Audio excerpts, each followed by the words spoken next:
Voici ce qui s'est passé. La police roumaine a convoqué mon père, qui se prénomme aussi Pavel, au commissariat. Lorsqu'il arrive là-bas, ils lui ont hurlé dessus. « Nous t'avons dit d'arrêter de construire des églises et d'apporter des Bibles dans le pays. » Mon père apportait constamment des Bibles de l'ancienne Yougoslavie en Roumanie pendant la période communiste. Il les cachait sous le plancher de la voiture. L'officier de police a ensuite dit « Maintenant, nous allons vous tirer dessus ».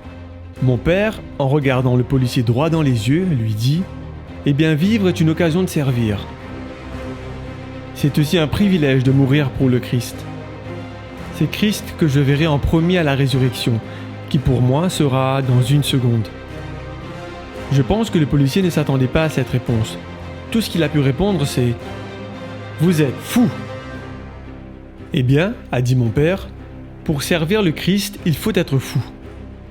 Car vous savez, contrairement à la sagesse humaine, nous donnons au lieu de garder pour nous.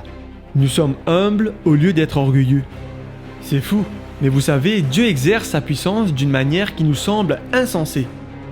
Cependant, les officiers ont secoué la tête et l'ont relâché en disant « Vous êtes fous !» Vous savez, la sagesse de Dieu et le fait d'hériter la vie éternelle peut sembler être une folie pour les hommes.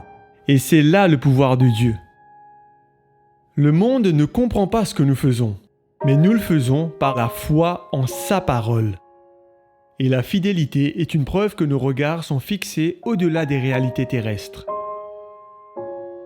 La fidélité dans le mariage, observer le sabbat, rendre la dîme et donner l'engagement, ce sont là des comportements contraires à nos pulsions et à nos tendances naturelles.